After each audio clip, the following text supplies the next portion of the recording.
Going live. Here we go, folks. All right.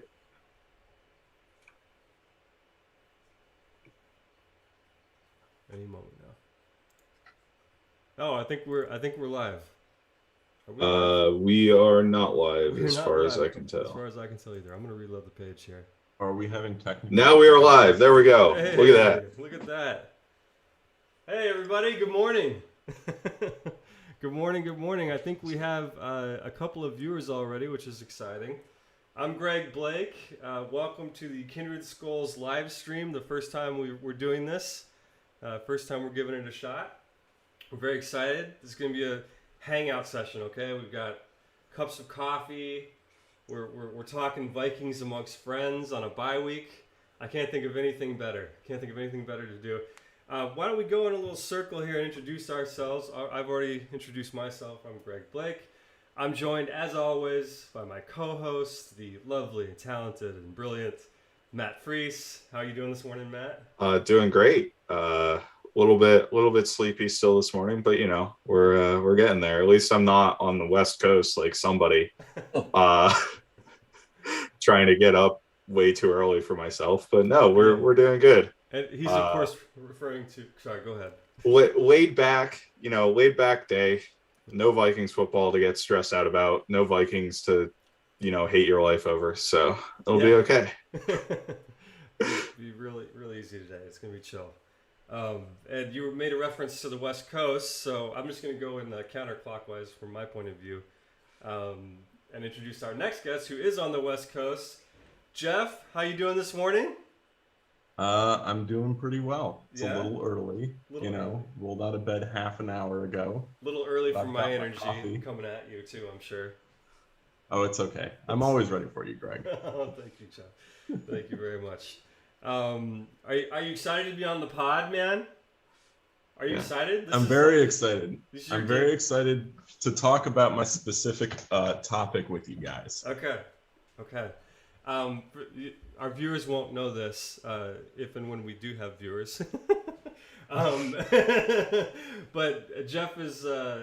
I'm a little scared of Jeff's topic because he knows Matt and I too well, and I'm afraid he's going to pit us against one another. Oh yeah, it's that's absolutely what's going to happen. Yeah, so that's we'll see how that goes. Awesome. Well, welcome, and we're really glad to have you here. You're actually you and our next individual I'm about to introduce are going to be our first guests ever on the pod, which is kind of exciting. All right.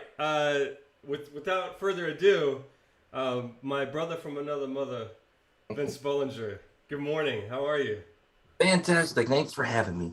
It'll be a lot of fun. I binge listened to all of your episodes the last couple of days. Thank Been you. fantastic. You also private messaged some feedback, some pointers. Yeah, man. Some things you wanted to see us do differently. I appreciated it. How what do you think of the pod so far? I think it's been a lot of fun. I think that the focus on the Vikings has been better than a lot of the other stuff that I've been listening to. I appreciate that. Thank you very much, man. It's great. And also, we got basically you got three people. You got somebody who's in the Hollywood industry, right, running the show, narrating everything, being the MC. Is that what I am? Hey, you got a movie on Amazon. I'm more like I'm like on the sidewalk, like trying to cross the street a little bit. That's more where I'm at right now. I can see Hollywood. It's over They let there. you cross the boulevard, though. You're on the sidewalk. They let you cross the boulevard. That's put in the door, right? That's funny. And then you got two people who grind on tape. I mean, like I'll watch the game and I feel like I have a great understanding of what happens with each individual person, and I can kind of pick things out even when I'm not trying to. Like I'm just sitting back watching a game and I'm like, what's that left guard doing? You know what I mean? But these two, Matt and Nick, sit down and they watch every play over and over again. I don't know where they have the time. I suppose I understand Matt's view without the wife and kids and everything, but I don't know where they find the time. Vince is coming out firing here. I love it. Man. I don't know where these nerds find the time to do this shit. I don't know how Nick finds the time either. I'm not gonna lie. I don't know how they find the time either. Yeah, it's amazing because it isn't like they just watched it once and spitballed their response, which is what I would be doing. But they're talking about. That's what I do. different times, and they pick out what formation it is, and what was this guy doing and what was that guy doing, as opposed to just, oh hey, I saw Jefferson get open. Why didn't you throw it to him? Which is what the casual observer would be able to pick up, right? Yeah, and we've all been talking for years. We're all essentially digital friends, which is it's a modern phenomenon. But we've all had these conversations for years, and I think it's a really cool opportunity to have two of the smartest football fans I've ever met just fucking chat about the game. And you're absolutely right; they're amazing at it. So, yeah, well, great, welcome. Thank you guys. Yeah. Also, absolutely, man. Okay, so let's talk about the season a little bit. Matt and I, we've talked until we're blue in the face at this point about the season. I think it'd be really cool to hear a perspective that we haven't heard yet on the show, at least. Let's just keep going the same pattern that we've been going. Jeff, let's start with you. So we're 3-3 at the bye here. We had some crazy games, some up and down games. We haven't really had a signature win yet, really. It's all been kind of by the skin of our teeth. But we won a must-win game going into the bye, right? So we essentially feel pretty positive, right? What's your impression of the season so far? And I know that's a broad statement, so if you want me to isolate more, let me know. No, it's fine. I think it is a pretty broad statement, but it's one of those things where at the start of the year, if you say we're 3-3 in the bye, it's like, all right, that's fine. It's a little bit of a rough opening here. We can accept 3-3 at the bye, but it's been such a disappointing and frustrating 3-3 just because of the way each and every one of those games has played out. And yeah, I mean, it's always tight. It's always going to the end, and we don't seem to be able to put teams away, right? We've had double-digit lead with 5 minutes to go twice, and it went into overtime once and required a game-winning field goal a second time. You got to be able to put teams away, and it feels like a pretty crummy 3-3, honestly. It does, absolutely does. The last two wins feel like losses. Like they really do, almost. I mean, we blew double-digit leads. Yeah, 500 football is supposed to leave you with a lot more positivity than negativity. That's what I mean. It should feel like, hey, we're close, we're on the edge, but it sort of feels like we're losers. We're not. That's the crazy part about it.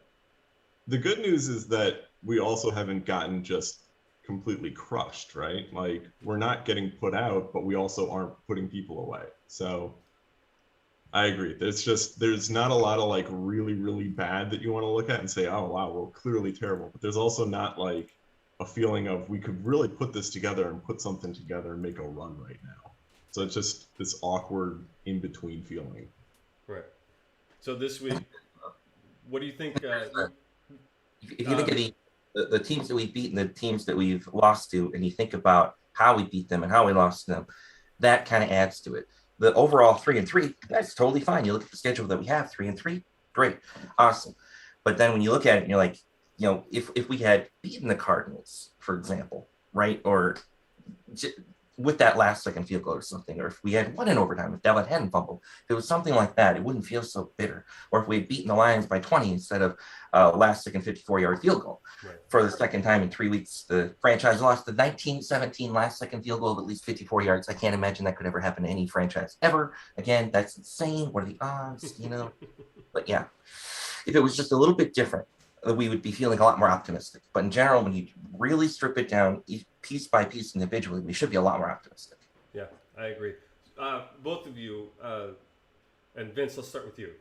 What's the strongest aspect of this team this year to you, and what is the weakest aspect? And I'm curious if it's going to echo some of the things that we talked about on the show, because I feel there's some pretty glaring strengths and weaknesses this year. Yeah, there are glaring strengths and weaknesses, and I kind of feel like it might be kind of obvious. I almost wonder if I'm, obvious is fine. This is look. It's 11:10 on a Sunday morning. We have one viewer who I'm delighted is here. Dude, this is please be as obvious as you want. It's a chill session. Well, clearly, I think it's very obvious that it doesn't matter our who our running back is. Our running game is phenomenal. Alexander Madison walks in, and numerically, statistically, on the scoreboard, he looks like a Hall of Famer, right? Walking right in, looking like he's just like Dalvin. Of course, when you watch the game on field, play by play, his decisions, etc., they're not as good as Dalvin, and he's not as good as Dalvin. But when all is said and done, we have a game that a team whose offense is predicated around running, and we have schemed, game planned, picked coaches, picked players on the offensive line to make sure that we can establish the run. And I think that goes with a lot of the things that we're trying to do that might actually frustrate a lot of people, but I think it's about game management and making sure that we can control a game if we need to.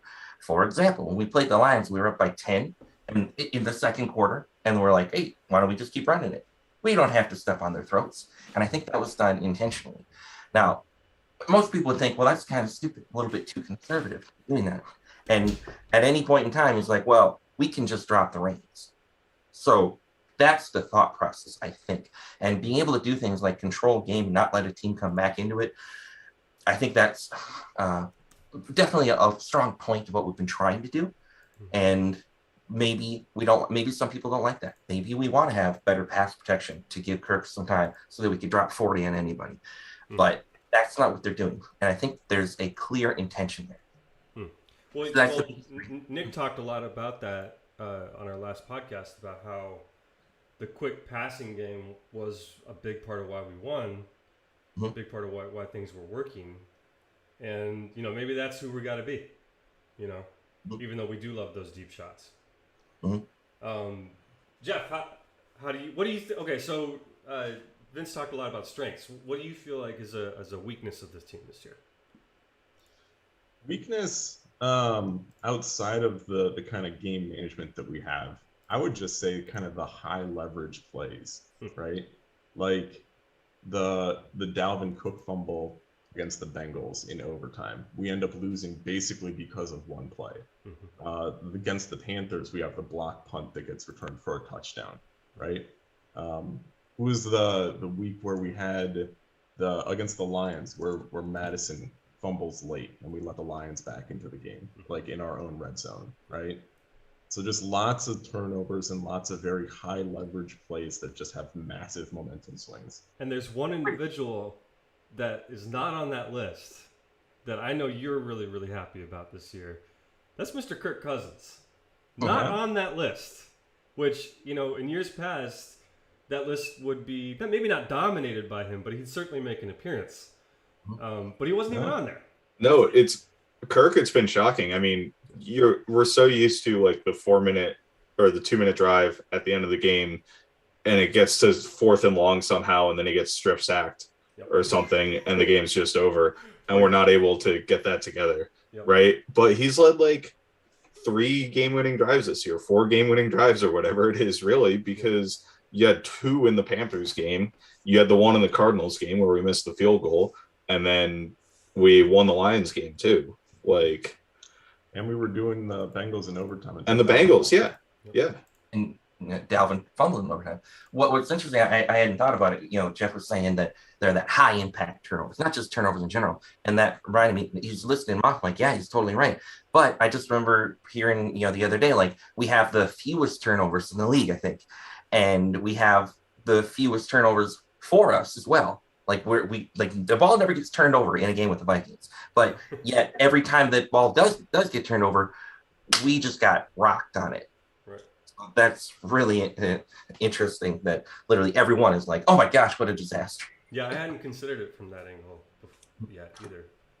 Yeah. So I think that's something that as the season goes along will come back a little bit for us, because I mean it's just difficult to continue to turn the ball over in high leverage situations, or it's kind of random in terms of like when that's happening. I feel like where it's not going to be consistent. So looking it up, we are 4th in terms of offensive turnovers per drive. So we have the 4th fewest.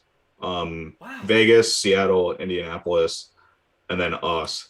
And then in terms of defenses turnovers per drive, we actually shot up quite a bit. We're 18th in that now. But that's after the Panthers game where I think we had three because 2 fumbles and the interception.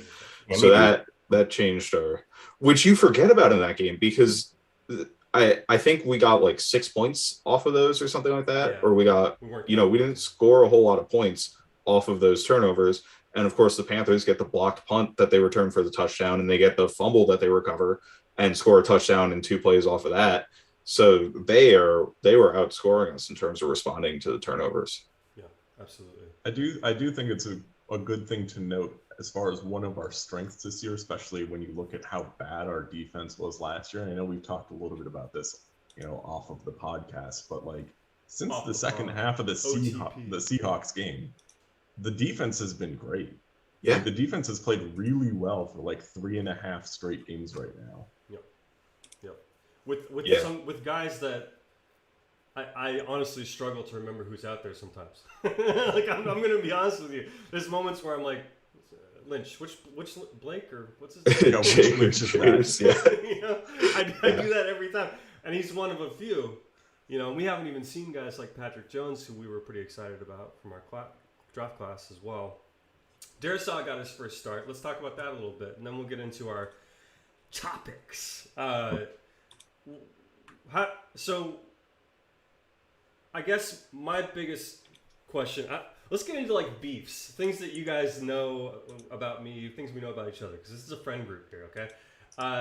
You know that one of my biggest beefs with this current coaching staff and how they do things is the intentional grounding of rookies, okay? Like just grounding them no matter what we think they can do or whatever for at least a few games. And then it's a long list at this point where it's guys who sat early, get a chance to play their rookie year eventually, and never give up the spot. And I always feel like a crazy person because I feel like so agonized by that process. And people are like, well, he started as a rookie. It's like, no, we sat him for several weeks for no reason at all. So until the starter got injured, and then he played, and it turned out he was great, and now he's the starter forever. Playing the whole damn time. Now I know. Remember back in the day, Gerald Hodges? Yeah. Yeah. He was, with Kendricks? Oh my god. Like, what are we doing? Yep. What are we doing? Like Rashad Hill's one of the worst players. I will say, Greg, to be fair to the team so far, I mean, Darisaw with his injury status, yes. I think he wasn't really healthy until the Lions game where he's healthy enough to play. And then, we get through the Lions game barely, and now he's playing. Yep. So I think in that respect, they've done a fine job this year. We do have guys, the 3rd round picks, but Oliuta played great until he's really struggled the last couple of weeks, honestly. Mm-hmm. And obviously we're not starting Kellen Mond, and Chaz Surratt's not that good yet at this point. So it is what it is. I think this year it's a little bit more straightforward than Eric Kendricks is really good and he was killing camp, or Stephon Diggs killed camp and he was a 5th round pick, right? So, but guys, nobody killed camp as a rookie, I would say. So I think that helps a little. I think that's a philosophy thing. Yep. Because they don't kill camp, they don't get the start. And I think that's where I get into my nitpick of it. The thing that I don't like is so what?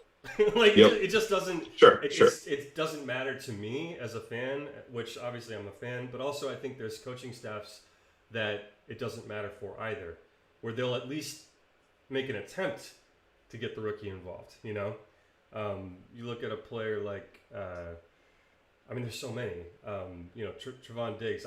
Does Diggs start right away for this team? Maybe. Are we how many touchdowns could we? Will we miss if we didn't play? Start a player like that. That's just the kind of thing that bothers me. But anyway. I had some thoughts on that. Right before you get to that, Vince, I want to introduce our other guest who just joined us. Christian, welcome. Howdy, how's it going? Hey, Sorry, man. I couldn't be here right away, but No, it's good to No, you're join. here So now. It's all good. it's good to have you. Welcome to the podcast. happy to be here. Yeah, we're happy to have you. We're just talking a little bit about the season and our reaction to things, and then we're going to get into our topics. Vince, you had something you wanted to tag with real quick. So, you definitely have a point that we definitely do this thing where we kind of sleep on rookies a little bit. We give them a little bit of time to simmer. But I think that there's a few things to think about. Like Justin Jefferson was obviously great out of the box, but he was a distant number 2 in the pecking order at the beginning of the year. And I remember watching the games. And again, I wasn't rewatching it over and over and over again. But when I was watching the game live, I would say, I just think we need to make a concerted effort to give it to Jefferson a little bit more. And, week 3, 4, something like that started getting picked up. And all of a sudden he slid into the number 1 guy and certain rookies and all that. With Darisaw, obviously was brought up that he had an injury and we weren't going to baptize him by fire with Myles Garrett. There was whispers that maybe we would start him against the Browns. And then, maybe it's a good idea, give that old core one more week off and then start him against a little bit slightly easier competition.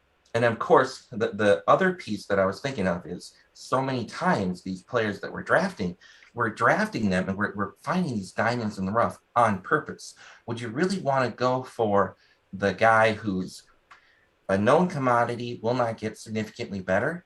Or do you want to say, hey, let's move around in the draft up and down, whatever, and find that special player that we think we can unlock, like a Danielle Hunter in the 3rd round, right? We traded down like 5 times that year, if you remember. It was literally like, and you could tell, who do we have in mind? Just like with Madison. We traded down over and over and over again. I said, we got somebody in mind. We're going to reach on somebody, and they're going to be great, right? Mm-hmm. I didn't know who it was going to be, but I could tell that was what was going to happen. And I think we did that with a lot of our players. Like a Kellen Mond, he's not ready right now, but he has so much when you watch him. You're like, man, there's some things where you're like, that is advanced. Now let's just move him along in these other ways. And he has some natural God-given gifts that are just incredible as well. Yeah.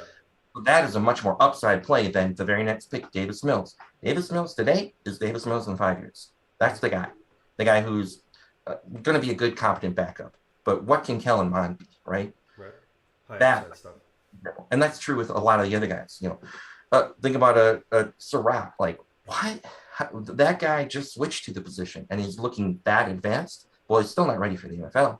And Jones, a bunch of other guys are much like that. They're like, well, thinks he might just suck though. Yeah, Surratt. I mean, I don't know. The thing with him is he's old. Like, yeah. that's the problem. Is like he's not a young player like coming in. So he's a late position convert, and like he's not like he's athletic, but he's not. Like, he's kind of small for the position, too. Like, if you have large athlete, like Anthony Barr is massive, right? But was also a super athlete. Like, Surratt is, like, probably not as athletic as Anthony Barr and also, like, 220 pounds as opposed to, like, 250 pounds. Mm-hmm. So, I'm just saying. I just want to say, I looked at this. Don't think everybody's great or whatever. Just saying that's the philosophy. Yeah. No, I agree with you. I looked up specifically with Chaz Surratt because that was one of my big gripes with him. Yeah. And his athleticism and size is like perfectly in line with Kendrick's. Really? That is interesting. Yeah, that's strange. He seems like he's smaller to me, but there you go. I think it's safe to say he's larger than you, Christian. Well, I'm not trying to be an NFL player. Fair enough. Yeah, nor should you. Okay, so Christian, I think we should start with you because you joined a little late and we've all had a chance to talk a lot. Let's get into topics, boys. Wow. That's why we're all here. It's time for topics. We don't have a real serious structure with this. We just want to kind of get everybody's reactions to your topic. I think it's only fair that if you bring up a topic, you must respond to it as well. Okay, so you can't just drop a fart in the middle of the room and expect everybody else to deal with it. Okay, so if you ask a question, you better be ready to respond to it as well. And Jeff, I'm looking at you. Okay. Oh, I'm very ready to respond to my own topic. Okay. All right. We'll see how it goes. All right. So Christian, lay it on us, man. What's your topic that you want to discuss? And then once he introduces it, I'll kind of guide us along a little bit, okay, guys? Just so we don't have a lot of crosstalk and stuff. All right. So if you know me, which don't know why you would, but if you know me, I really like the We draft. know you. And we're the Yeah, only you ones know here me. right now, so Viewers this probably is- don't know me. I go by Nose and Rug 17 on Reddit and such. So you may have seen me around there less in recent years, probably. He's known on Reddit. Yeah. We know Known. Nose. I was known when Reddit was about 1% of the size it is now. You may recognize me from Reddit. Yeah. Well, yeah, that sounds really obnoxious. Hey, Yeah. this is the viewer base, isn't it? Anyway, so I really like the draft. It's a little early to be talking about, at this point we could be drafting the top 5, we could be drafting the last 5. It's especially this season, it seems like it's really hard to even talk about prospects because teams are just all over the place. But I just want to talk in kind of general broad strokes. I like getting excited about the draft. I think what a team is looking to do in the draft is an important indicator of how they're moving forward in general and what their options are in other spots. So I want to talk about, just like at the top of the draft, like first round pick, like maybe second round, mostly first round, what positions do you think are the primary ones that the Vikings should be looking to address in the draft? So take into account who we have now, who we might pick up in free agency, who's getting old, whatever. But I think this is an interesting question. Quarterback, running back, wide receiver. Not expecting any of those. As much as I would love to draft Matt Corral, it's not going to happen. And it would probably be a bad thing, to be honest. But I think tight end, Irv is obviously injured, which is unfortunate. Okay, you introduced Sure. your topic. Okay. So I can pass it off now. Can you put a button on what is the topic exactly? How do you I guess the button is what are like the top 2, maybe 3 positions that you see being a target for the Vikings in the cool. draft? I really like this because there's no way any of us prepared for this, so this will be very interesting. Okay, let's go one by one. Let's start with my co-host, Mr. Matt Freeze. There we go. Yeah. All right. So I would say number 1, actually, and this is just forecasting based on what we have on the roster right now, would be corner. So neither Peterson nor Breland are under contract next year. They're the ones who've been starting the majority of the time. I believe Mac Alexander is also on a 1-year deal. So we're going to be essentially either we have to re-sign guys, or we're going to be reshuffling the corner room once again this year. I think, this past season, it's hard to spend another early pick on a corner when you had Gladney in the first round and you had Dantzler in the third round the previous year, and you're hoping for more. But obviously Gladney is no longer on the team because of the domestic violence things, which are terrible. It's so funny. I bitched and moaned and complained about the idea of taking a corner in the first. Yeah. Like endlessly. So for like so 3 years. So we're really in a rough spot there, and I don't think we've seen the improvement from Dantzler that we've wanted to. Now the season's like not over yet, right? We've only played 6 games. We got 11 more, 12 more, or whatever. But at the end of the day, like, we're going to need something in that room to move forward. I think Breland's been okay. Like, I think his PFF grade is not, it kind of belies like how well he's actually played. Like, he's been a serviceable player, but he's not under contract next year. Like, we need to add depth to that position. The other one I would be interested in us doing, and I thought we might see it this year rather than taking Darisaw, would be edge rusher, because we don't have the answer opposite Daniil Hunter. Right. Now, we have Everson Griffin, who's been great, right? But he's old and on a 1-year deal.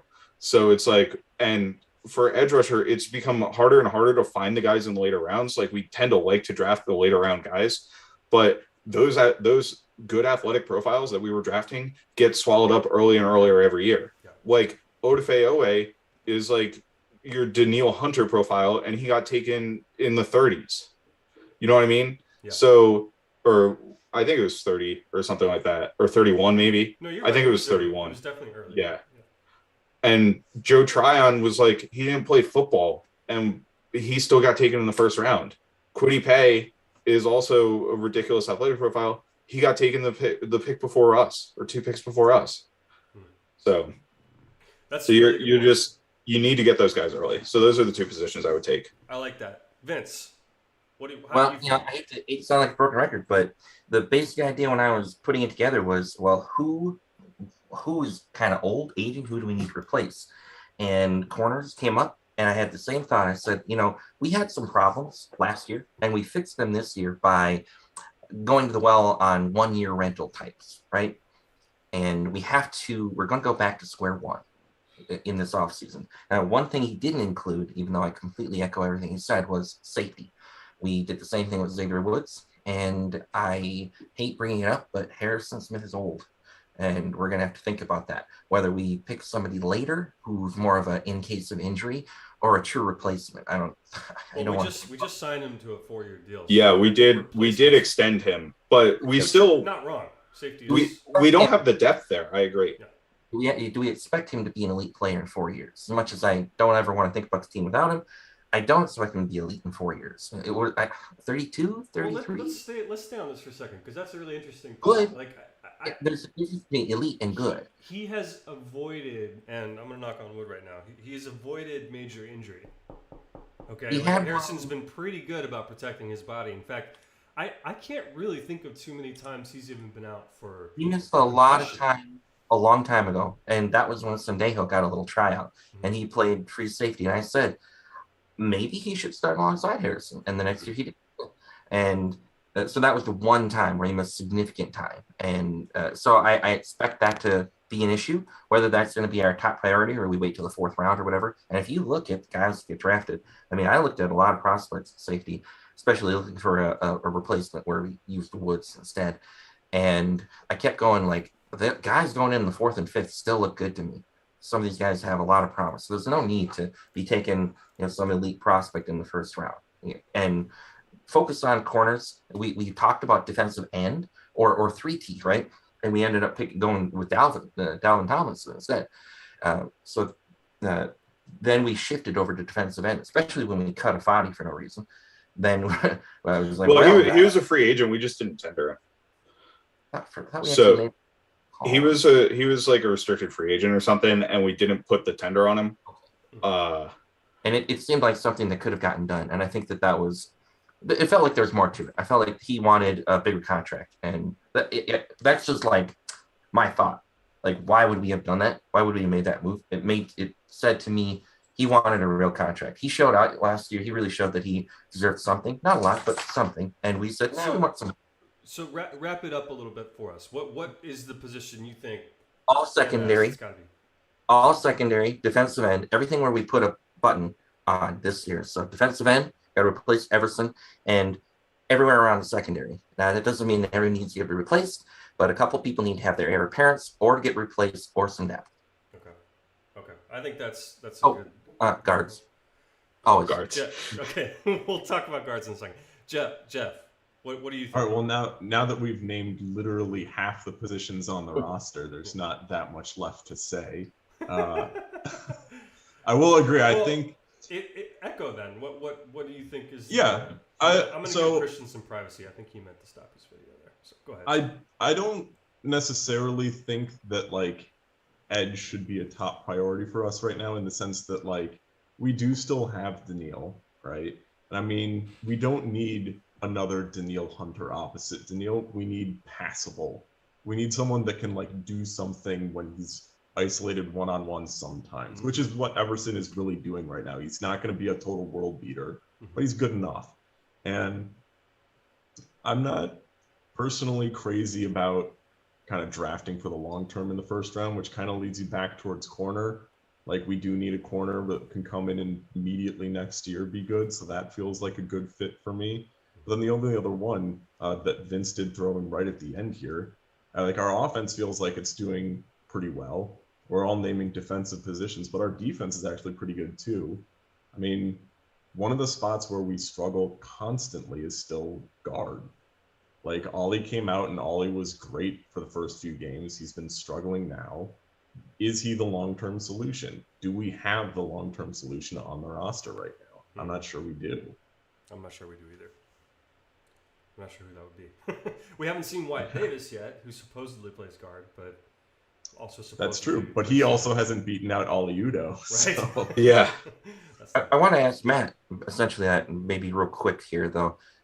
In your tape watching, have you seen anything? Did anybody figure anything out about Udo? Does he have a minor? So Udo, the last couple weeks has struggled quite a bit. I thought he was pretty solid. He was one of our, I would say, for like the Cardinals and the Seahawks game, he played really well. And the thing with him is he is a little bit different from what we normally expect from offensive linemen. So what's been getting him recently is quickness and defensive linemen going backdoor on him and stuff like that in the run game where, you know, he's not getting the guys. And then he's just, I don't know what it is, you know, at the end of the day, like, I just think it's a little bit of ups and downs, and potentially, you know, it's something as he settles into the spot. Now, if we have but the problem is you can't have offensive linemen that are inconsistent, right? That inconsistent offensive linemen are bad offensive linemen. They need to be good every single play. Inconsistent cornerbacks like Bashad Breeland has been bad this year in general because of the lack of consistency and giving up big plays. You can't allow those to happen as an offensive lineman. So that's kind of the frustrating part. But, you know, it's hard for guys to come in right away and play well too at the same time. Like the level of competition is just totally different, right? Like you can play at Ohio State and you see, you know, 2 good defensive linemen a year, right? 2 guys who are actually going to make the pros, who you actually go up against. So it's kind of hard to know how that transition is going to work without seeing it on the field, right? Absolutely. I think another thing that we kind of forget sometimes, just as Vikings fans, like we're very used to complaining about our offensive line, but we don't have the worst offensive line every year, right? Like our guards are probably 2 of the top 64 guards in the league, probably, which means the bottom end starting caliber guard probably still sucks. So if you're going to get a good guard, you probably have to expend significant draft capital on them, which means a high draft pick, and that's something we typically don't do. There's a good offensive lineman shortage in the world. Yeah, exactly. And that's been a known thing for a while, actually. And I mean, it's like a well-kept secret in the league kind of deal where it's like we all know that the play has plummeted from what it was in the 90s, or all the people mover type of lines. They're just gone. That's why we're all so amazed by the Dallas Cowboys, because they can actually run block. You know, it's like, whoa, look at that. That's a hole. If I could somehow make a kid who's 6'2" or taller, I'd like, look, man, lift some weights, get into wrestling and stuff like that. Because that's the thing. They don't, once you reach a certain height, and weight and stuff, you have a fairly limited options. If you're a superior athlete, you're either going to play basketball, which if you make it in basketball, you will make way more money than you will ever make as an offensive lineman. Or you can play offensive line. You could play tight end if you have a perfect body type for it. There's like, your options get more and more limited. Yeah. And then it becomes, you have to put on 100 fucking pounds by the time you're 22 to even have a chance to be halfway decent at this.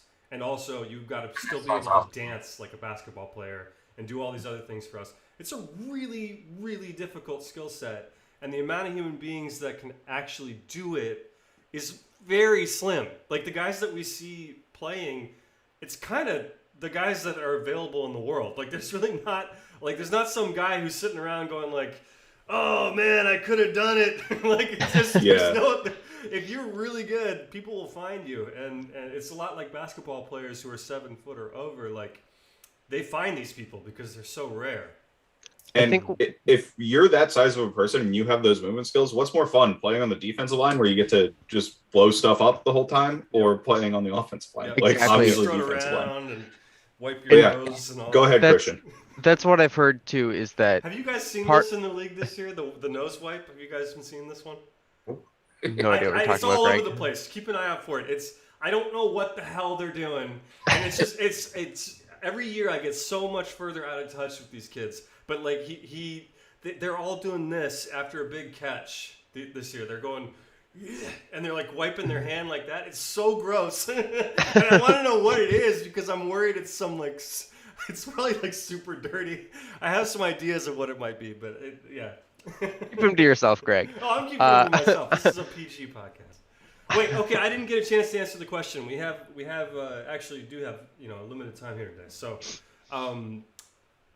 my answer to the question is I'm gonna zig because you all zagged. I'm gonna say that it's really, this is sort of like a non-answer, but it's entirely dependent on where we are record-wise. Like, if this team is at a crossroads as an organization, we lose games, we end up 6-11 or whatever the score would be, or we end up like in the top 10 picks or so. That's a come to Jesus moment for us because we probably lost our head coach. We probably, we have a GM who might be on the hot seat. We have, there's just a lot of changes that would come with that, which means I think anything's on the table at that point. I don't think we promote from within in that scenario. I think we probably go outside the org. We may change some things up, which means maybe the offense is different. Maybe we have a shot at a Malik Willis type. There's just a lot of things that could happen. Greg's saying he wants to draft a quarterback in the top 10. That's what I was waiting for. I absolutely fucking would. Are you kidding me? Look, I would too. Don't get me wrong. I would too. If this team is that bad, we have no fucking business keeping anybody around. Everybody should be on the table. Like, bottoming out should absolutely be a consideration at that point. And look, we're not there, so it's dumb to talk about it. But I'm just saying, like, if that's where we're at, it's a totally different conversation. But I think if we are essentially the same team we are now, defense is the way to go. But we've totally nailed this topic. Let's move on to the next one. I want to go with Vince. All right. Pretty good. Avoid me, Pretty good. I'm saving you. I'm saving you just a little bit longer, Jeff. Go ahead, Vince. Talk to me. So I got a little bit of a segue there. Well, the other thing I wanted to talk about that I just kind of peppered in a little bit was the idea of playing down your opponents and having the run game kind of just stall things out. So I peppered in that second topic, but I wanted to talk about it a little bit more, but I decided I just peppered into there. Okay. But this issue that I wanted to talk about, something I've been thinking about for a while, is quarterback salaries and what that does to a team. Yeah, and I'm glad you brought this up. It's been kind of building and growing for several years, and it kind of is feeling like that rookie pay scale thing that happened, where we would draft somebody like a Jamarcus Russell and pay them $10+ million a year. You got to remember, Sam Bradford never made less than like $10 million a year or whatever, not once. And today's rookies don't make that much. They literally dropped a whole lot because you were ruining franchises. These were the franchises that were at the bottom of the barrel. So we can't come to Jesus moment, and we reset that, right? And I think that in general, that's been a really good move for the league. But with quarterback salaries, what ends up happening with every single position, when a top tier type player needs to have a new contract, they always end up being the highest paid player at their position. And when it comes to the vast majority of positions, they don't really matter that much. It is important to have a strong defensive end. It's important to have a great middle linebacker, but it is nothing like the quarterback position. So what ends up happening, a defensive lineman comes up for a contract extension, and they get signed to a little bit more than the guy who's making the most, right? And it doesn't really matter if you're like, well, you probably shouldn't get paid quite as much as Bosa. It's not going to matter in the long run, right? That extra $500,000 or whatever, it's not that big of a deal because their position didn't really matter. And they didn't get paid that much. You're getting paid $18 million versus $40+ million for a quarterback. You didn't cripple the franchise. It didn't happen. Running back, they don't matter, but hey, the next time one of them, Jonathan Taylor, whatever, comes up for a contract, he's going to get $17 million. He's going to get paid more than Christian McCaffrey, right? So lay it out for us very simply. What is? Do you want us to figure out a new system? Are you just upset about how it's set up? Like what is? What's the solution, Vince? I think the quarterback position needs to have stratification. When, I'm not trying to bag on Kirk, but he's a pretty good example. When his contract is up, if we were to extend him, he really better not get paid more than Mahomes. We need to have much more stratification where we can say that, if you're in the number 10 quarterback in the league, you should get paid this much. Like, really, what he's making now sounds about right. he should get extended for 33, 34 million a year. He shouldn't jump to 42 million. I think that would cripple any franchise, no matter how good you are, if you were to pay somebody who is pretty good, but not going to revolutionize your team, that kind of salary. If you Christian, do that, how do you feel about all this? What's your impression of the quarterback salary situation in the league? And So how would you I've resolve been, it if you think it's a problem? you know, so my thoughts on the whole, like the problem itself. I think I kind of started to kind of understand this concept more experientially, like after Kirk's first season, maybe season and a half, that like Kirk himself, like I don't think he's overpaid. I think he's pretty fairly paid. Um, I I do think, however, that if you look at, okay, we've got this quarterback who, he's not terrible in the pocket. I think he's gotten better at sensing pressure the last couple of years, but he, he isn't your Lamar Jackson type or anywhere near there where he's really got that escapability, which is like where the league is going in general, I think. Um, or maybe we're just seeing more guys who can do that. Um, there was Fran Tarkenton back in the day, so it's not like that was a mystery to the NFL. But uh, I think that for someone like Kirk, you also need to be able to enable him. And when pass protecting offensive line is either something that either we haven't been willing to put in the investment to fix, or something that we haven't been able to just endemically. Um, I think you get to a point where you're paying Kirk however, 30 million, whatever, but you can't actually enable that level of production because of the team around him. And we've got the wide receivers. I mean, we've gotten a lot better in O-line. I think we're So, close. so But you, we're also let me finish, Greg. We're sorry, Christian. My apologies. I'm almost there. Oh, no. We're My also apologies. historically a run focused team. And so if you're gonna be run focused and you're gonna build your offensive line around the run, and you're gonna say we're okay with not being as good at pass protection, or we're gonna accept that we're probably just not gonna be successful there, can you justify paying a guy that much? And to be honest, like I think we're almost there just with what we've seen this year, but it's just not consistent throughout the course of the game. Okay. We have those big drives, but we have other total duds. So, And so you're there's very focused on Kirk, but I think the broader question is, do you think this is a problem for the league that needs to be resolved?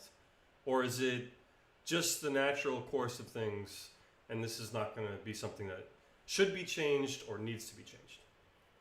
um overall, I think it's the natural course of things. What I personally get worried about when people talk about, some kind of cap on how much it affects the cap or something is you're gonna see you're gonna see NBA type stuff where uh you just get like one super team, and because they have the single best player in the league, everybody wants to go. I mean, honestly, we kind of have already seen that with the Bucks, and that's because Brady is this weirdo who's, not even the richest person in his family. He rolls And out of so bed he making so money. He yeah, doesn't need money. right. And so like he doesn't really care that much what he's paid.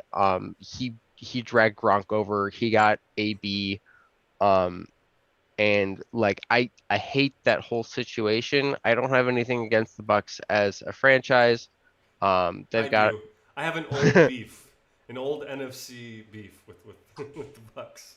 I was a little too young when they left the I'll never division to really forget Mike care, but Allstott just grinding us to dust every week. It's just the worst. it's fair. This pain. So- I hated those guys. But yeah, I don't like that Tom Brady left the Patriots and immediately went to a mediocre franchise and just like dragged them to the playoffs. Not just through playing that well. But I isn't mean, isn't Tom but Brady an argument for the way things currently are? I mean, you have a guy who's Matt. I see you kind of wanting to respond to that.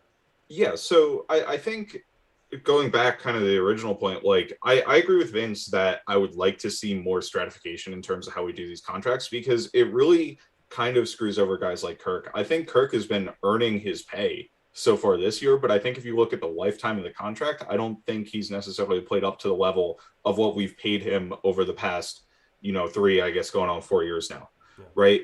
So it is kind of difficult because there's no in between. And now I don't think he's going to approach Mahomes numbers or something like that. But for a long time, it was the next quarterback that gets signed breaks the record for the highest average per year. It's right. Like and it was that over and over and over again. And you ended up getting guys who really weren't, that caliber of player still getting paid a ton of money. Like I pulled up the list, right? So you got like Jimmy Garoppolo, Jared Goff, Carson Wentz, all making, tons of money. Like Jared Goff making $33.5 million a year. And he's just not that level of player. And you could see that 2 years ago, you know what I mean? Or when he signed that contract or whatever. So it is kind of difficult, but that's the nature of the way it is. I'm not like, the players want to go get their money, and you can't fault them for that. I have a solution for this. And I've proposed it. I don't know if you guys remember this, but I'm going to bring it up because I know it might annoy some of you. I think the solution to this is to carve the quarterback money out of the cap hit in some way, or have it apply as a percentage or something, rather than like a max deal. It applies to the cap in a certain way, so that the rest of the cap can be spent on players that you're developing, rather than all going to the quarterback and just cobbling a team together around them. Okay, Jeff hasn't spoken in a while. Jeff, what do you think of that idea?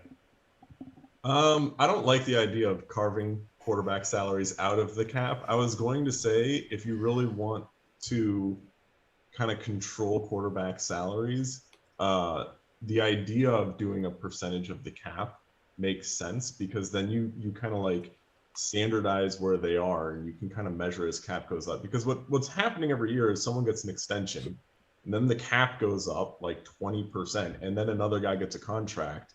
Of course they're going to get paid more than the guy that got an extension 2 years ago, just because there's more money that you can spend now.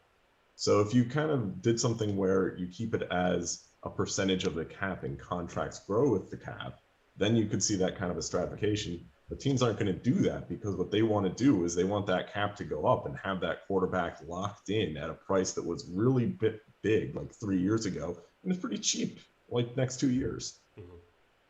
So you're of the mind that we really don't have a way out of this. This is the way it's going to be, kind of deal. I don't think there's any way that you're going to get both the Players Association and the teams to agree to a change. Yeah, that's the rub. Right? Yeah, no, that's just not going to happen. They have diametrically opposed goals there, so Yeah. they're never going to find a common ground on that. And for teams, like, it would ruin the competitive balance of the league to not include quarterback salaries there, because, like, if the Chiefs didn't have to pay Patrick Mahomes $45 million a year or whatever, and that didn't count against the cap, like, what is any other team able to do at that point? Like, you can't have a player, and rookie contracts are kind of a cheat code in that respect, but they end eventually. So if you want to keep your really good player that you drafted, you eventually have to pay him. And that compounds the problem, right? When you have these contracts, that's part of the issue, where people are, I mean, when they get to the end of the contracts, I see these guys who are definitely NFL starters, but not great, being thrown under the bus and said, they're terrible. They're the worst player in the world. Yeah. And you would be able to say, okay, we'll extend Jared Goff past his current contract for $19 million a year. Then all of a sudden you're like, oh, okay, that makes sense. But you can't do that. You can't sign Jared Goff to an 8-year contract where he makes $19 million a year. There is no middle class. There is no middle class right now in terms of average per year. Ben Roethlisberger, who like reworked his contract and is back for like the final year or whatever, is making $14 million a year. The next highest is Tom Brady at $25 million. There's an $11 million gap where people just don't make those contracts at quarterback, because if you have a starter or you have a guy who is the guy, he's going to get that money because he says, look, I'm this valuable, and the team is either stuck trying to get somebody else or they pay him. And 90% of the time they choose to pay the guy. Yeah, which I would too if I were a team, honestly. Like, you don't being without a quarterback in the NFL is the worst thing you can possibly be. Yeah. So, guys, I think we solved it. So let's move on.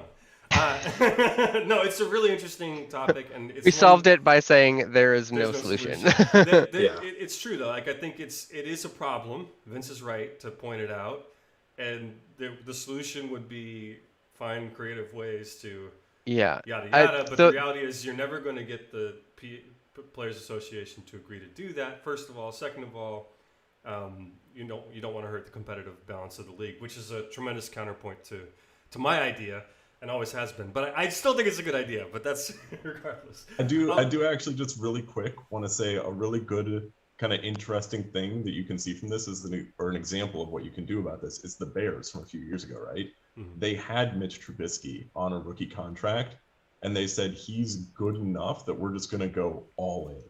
And they went and got Khalil Mack, and they tried really hard to build that championship team right then. Mm-hmm. But Mitch Trubisky just wasn't the guy.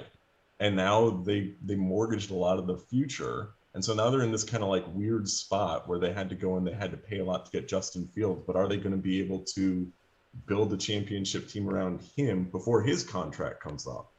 So Yeah. It was a good idea, just And misfired. I think that's a great example of why the rookie contract isn't this total cheat code. Yeah, you get him cheap at first, but especially for a position like quarterback, it's going to take him a couple years to really be worth more than it. If they're drafted really high, it Unless gets it's Justin expensive. Herbert, but that's Yeah. just Yeah, but except for those rare situations, and you can bust out, you can get a Mitchell Trubisky, pay a lot for him, pay a lot to beef up the rest of your team, and then it falls flat because he sucks. And so I think that's, rookie contracts are a cheat code if you hit the lottery, and I think that's fine.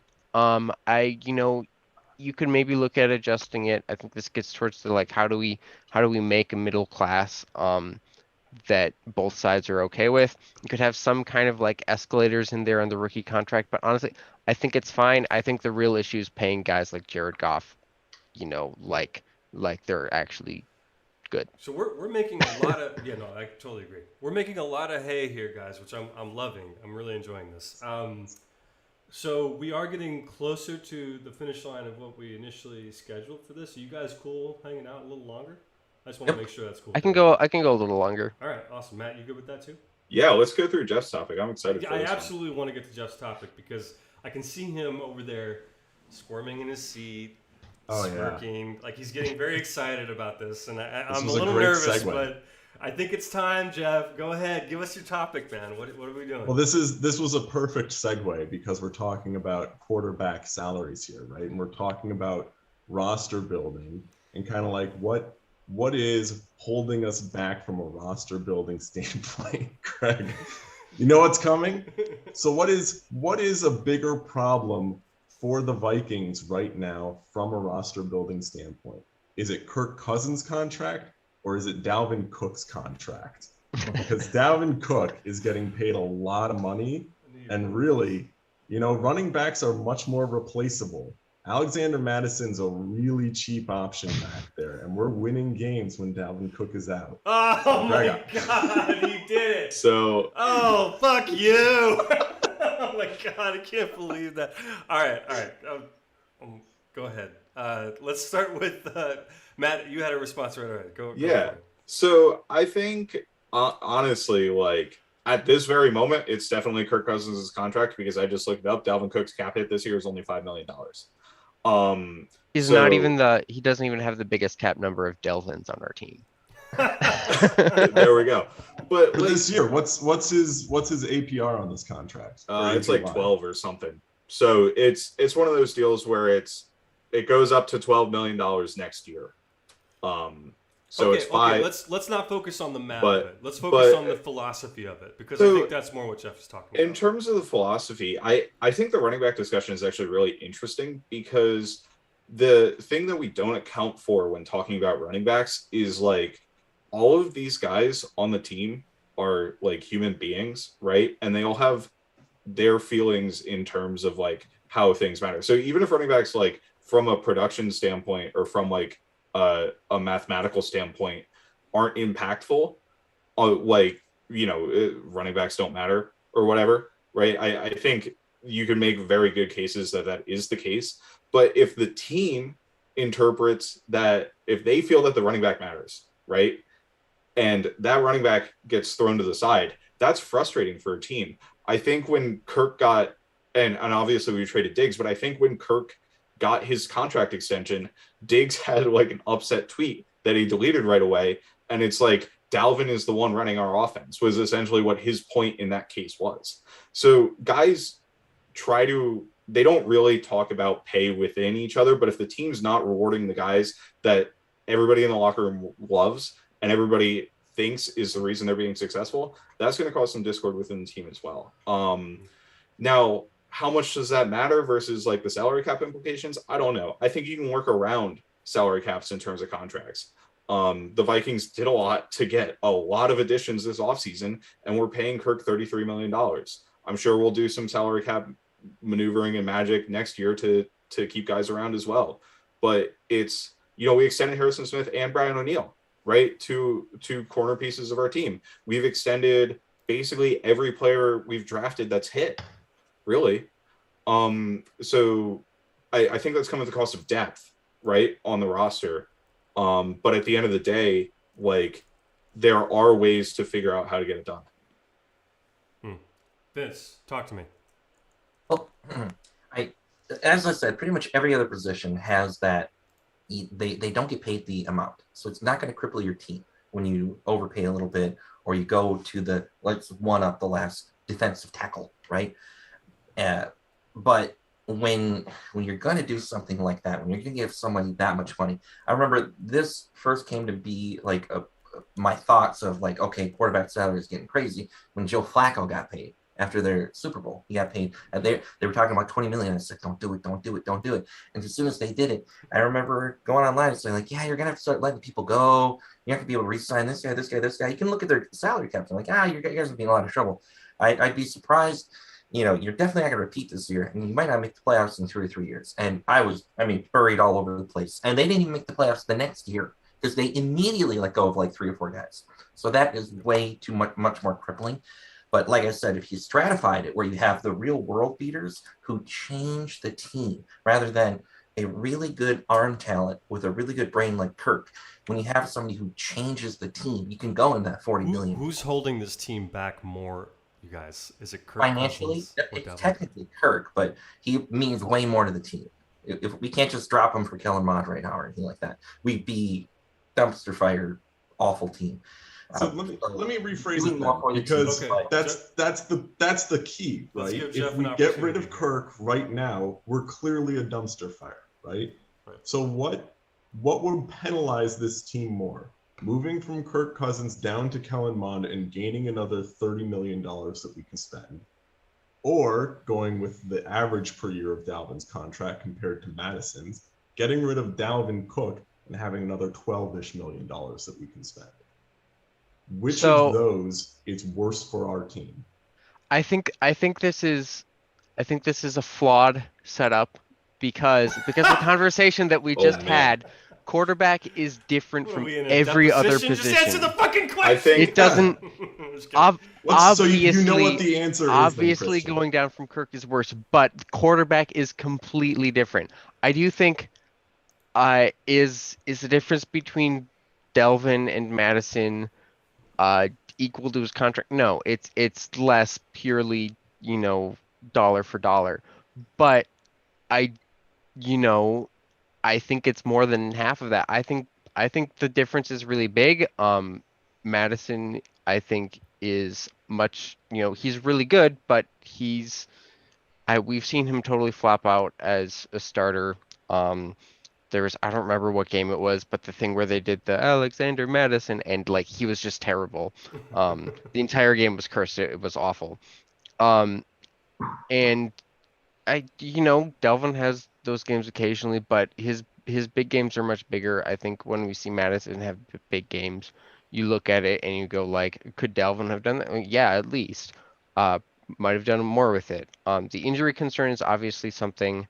I know Greg said he wanted to talk about the philosophy of it, not the contract, but if even looking at the contract in broad strokes, the highest cap percentage according to Over the Cap is 6.3%, which is about a 15th of the cap. Doesn't really sound that high to me. I think some of how good it is depends how much the cap rises. We're kind of in this weird COVID era where the cap isn't changing as much. But if you also look, so we're fairly locked in for the next few years, but the last 2 years of the contract, if something is wrong, we can cut him to very little dead cap. There's an argument that There's running also backs a aren't really worth it. tremendous running back class coming out in 2 years, by the way. Just so everybody's aware of that. Sure.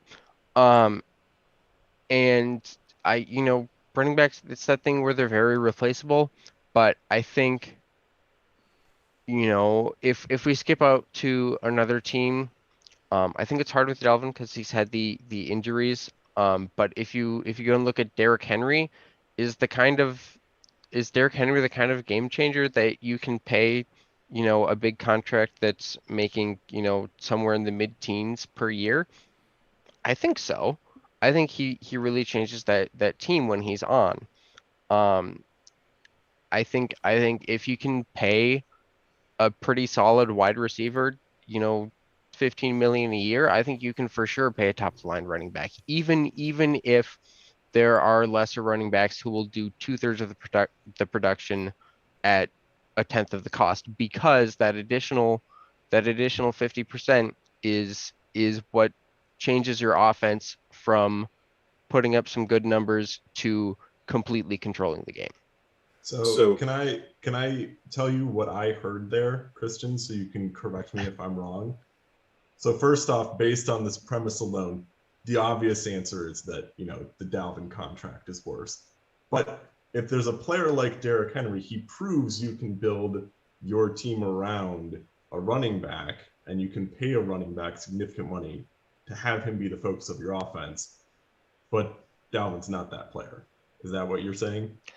I didn't say that. What I implied is that I think he would be that player if not for the injury issues. Okay. So he's not that player. Right. Well, I like to throw injury into a void and disregard it for the purpose of discussion, because unless a player is, something like Todd Gurley, where we know that his knee is falling apart, I don't think it's fair to a player to call them injury prone. Matt, you had something you want to say? yeah. So I just want to be neat and tidy, and then we'll swing to Vince, I think. Me. But It's my turn. we got Greg next. All right. No, I think it's a scarcity problem, right? I think Kirk is the obvious answer, where he harms the team more if he's off, because there are, at most, if you're being really generous, 15 quarterbacks or so who could play at Kirk's level. Dalvin, with running backs, they're a lot more plentiful. You have a lot better options to get a solid replacement. I think you see that week over week, where guys can step in and basically perform at the same level as the starter. And therefore, quarterback's the obvious answer, is more important to the team.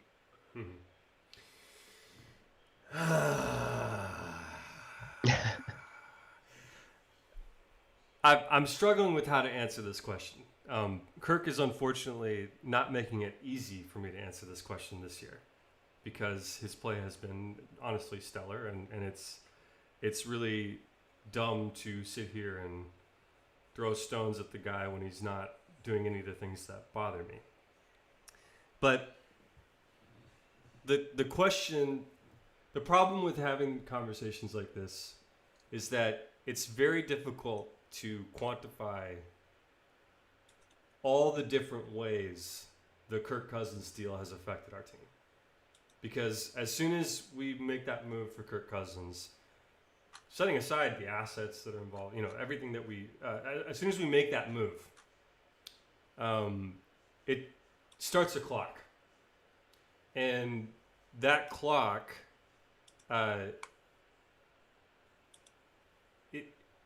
every decision you make from that moment revolves around that individual, including the Dalvin contracts. Everything revolves around Kirk Cousins. So you're essentially pushing all your chips in the table around this guy. You're saying this is the guy, okay?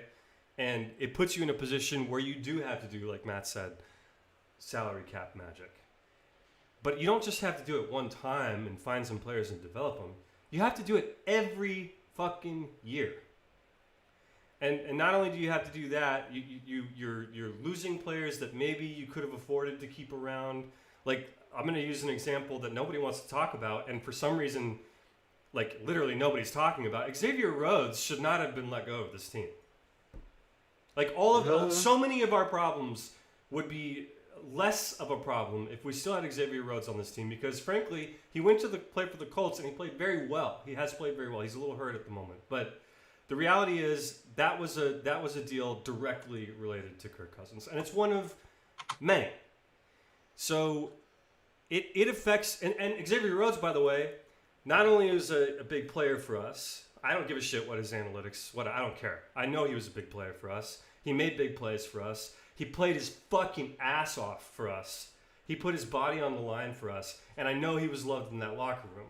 So losing a player like Xavier Rhodes, how do I quantify that for this discussion? How do I encapsulate that in my frustrations with bringing somebody like Kirk on board and saying this guy not from our organization, who none of us know, who we've seen kind of up and down in Washington, we're going to bring that guy in here and we're going to make him the centerpiece of the Minnesota Vikings, even though we have all this other stuff going on.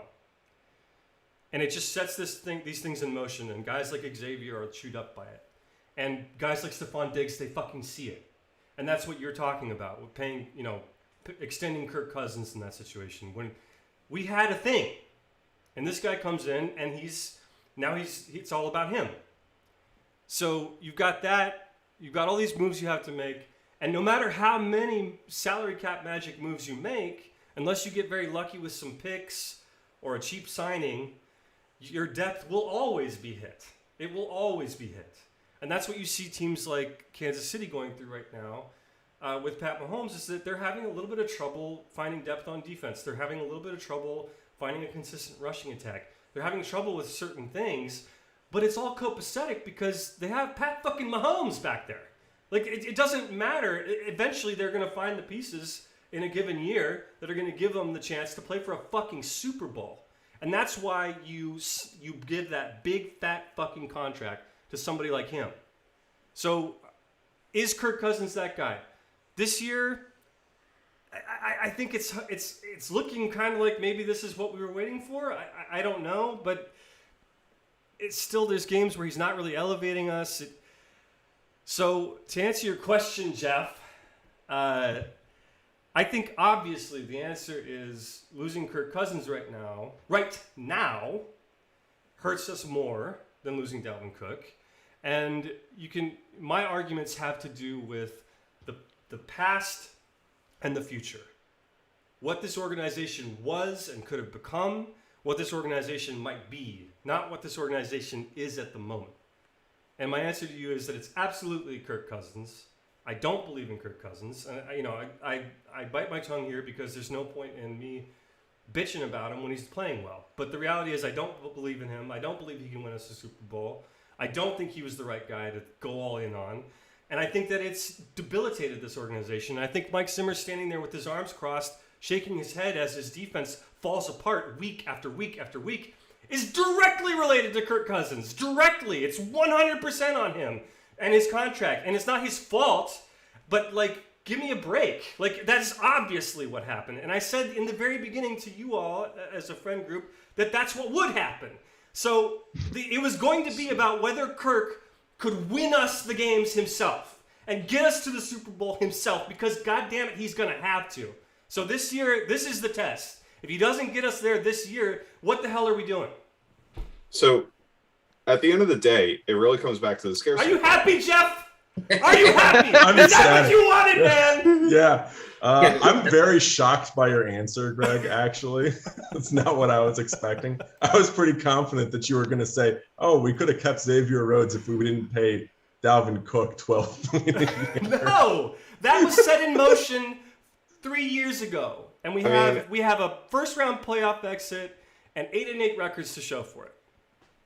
Xavier Rhodes was ass in 2019. He was really bad. I think you're looking at it with rose-tinted glasses, man. He's been good with the Colts because he's only asked to play cover 2.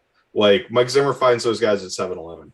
So There's a 7-Eleven in Bloomington now. But you're not taking into account what he meant to this team emotionally. That matters. That shit matters. And the fact is, he did play well in 2020. And look, you're right. They limit him to what he's strongest at, and he is injured again. And I picked him out of a hat, but he's not the only one. Yeah, I think There are a lot Rhodes of is a bad players. example, but I think the overall idea is genuine. Greg is obviously looking at this not from an analytics standpoint, which, don't get mad, Greg. I think that's great. I don't have anything against that. I think getting too one-sided on analytics is wrong. God damn you, think Jeff. Matt touched on that. I have been trying to avoid this. I think the other thing I want to say is, like, it is hard to, when you're in that situation where you don't have a quarterback, you need to find somebody, and they don't come along in free agency. Kirk was like the one example in recent memory of a franchise quarterback hitting free agency. So your other option is through the draft, and then you really have to hit on a guy. And when the Vikings are picking 30th overall that year, well, there's one glaring person. Yeah, there's one glaring person, isn't there? And he was sitting right there for us. We also had a feel-good story in Case Keenum, who is not somebody I wanted to keep. Case Keenum was forever. fool's gold the entire time. But so okay, entire time. But the criticism of guys like Kirk Cousins not coming around in free agency very often. Like, okay, if you're around a beach and you've got a metal detector and you're moving up and down on the beach and you're looking for that nugget of gold, the rookie in the draft, or the Lamar Jackson you let slip through your fingers or whatever. Finding Kirk Cousins is like finding a rock that has some gold in it that you have to like break up and sift around and like rub through some grates and wash it and do all this shit just to get those little nuggets. To me, that's not the guy. Like to me, there's only 4 or 5 guys who could ever come on the market that you should push all your chips in on. And they never come available because those teams don't let them go. So drilling it down, I think there are a few things that we're kind of getting at here. I think the first we're supposed to be wrapping this up. Goddamn. Why don't we get to? Sorry, Christian. Why don't we get to Vince here? You've sure. We haven't gotten to you in a minute here. I gotta calm down over here. What are your thoughts on? Yeah, don't think about Kirk anymore. You used an analogy, Greg, about chipping away, and my analogy has always been Kirk is a square peg, and we got a round hole, and that's extremely similar. The square peg, it's a great square peg. I love the square peg. It's fantastic. a circle, a round hole, and we're trying to put him in there, and it doesn't work. And similar to what you're saying, I said immediately, literally, like my first reaction when we got Kirk was, okay, so we're going to actually really address the line, right? Because what happened, right? Okay, so go get some pass protection. We're done because we have the running back. We got the wide receivers. We got a great defense. Get the pass protection. We're good. Change a couple of schemata around here. Make sure we're getting a fullback in, 2 tight ends, whatever it is. Do that, and we go from 13-3. Remove Case Noodle Arm douchebag Keenum, who has no business in this conversation, and we put in a guy with an elite arm, but got to run it square off those edges of that circle hole, right? And then we slide him right on in. That's the missing piece. Super Bowl, right? But we didn't. We refused to do it. You think they don't know that? Of course they do. So they're refusing to do it, and that's the weird part. And of course, I did kind of low key. I said it kind of on the down low. I said, why don't we bring Teddy back on a 1-year deal for kind of cheap? Go ahead and draft Lamar and at 30 and see what happens. That was what I was saying. And then, of course, when we got picked up Kirk, I said, well, throw that away, because we signed him in March before the draft. I said, okay, throw that away. Let's fix the pass protection, interior line. Let's do it. Come on. And we've done some good things. Brian O'Neill, phenomenal, loved it, but really needed that pass protection, interior play. Haven't done it because we don't care. We don't want that. The other thing in that year that really screwed us is John DeFilippo, because he sucks. Yeah, that's true too. Yeah. Okay, so we could talk about this all day. Let's be honest, and we would never really agree on anything here. I think we would all have different opinions on this. But thanks, Jeff, for that very strong contribution to the conversation. Thanks for having me, Greg. Guys, this has been a blast. Thank you so much for joining us today. We are all in a fantasy league together, and I was thinking it might be fun to do 15 seconds of fantasy to tie off this live stream. Everybody's going to get 3 seconds. We're all in a fantasy league together, and we know that our viewers don't want to hear us talk about it, but hey, there's 5 of 12 members here on this call. I think we have to discuss it for a moment. So we're going to begin 15 seconds of fantasy. Everybody's going to get 3 seconds. I'm going to point to you. You got 3 seconds. Ready, go, Jeff. I have never seen it before, but I have a bye this week. Go, Christian. So I'm playing the undefeated team this week, and I'm currently winning. Go, Vince. You took too long, Christian. I got my 2-year rebuild is going to be epic. Go, Matt. I'm better than all of you, so we've got that going for me. It's rookie week for me, baby. 6 rookies starting this week. And ladies and gentlemen, that is going to be the end of our live stream. Thank you so much for joining us. If you guys didn't catch it, if anybody's listening, Jeff has a bye because he's playing Greg. Oh, yeah, no, he's playing Vince. That's why I threw up. Vince. Oh, Very clear. never mind. This is way more fantasy than we're ever to discuss on this show. All right, thank you guys so much for joining us. This was a blast, and I hope our viewers enjoyed it. And enjoy the games this week. Don't forget to set your lineups, folks.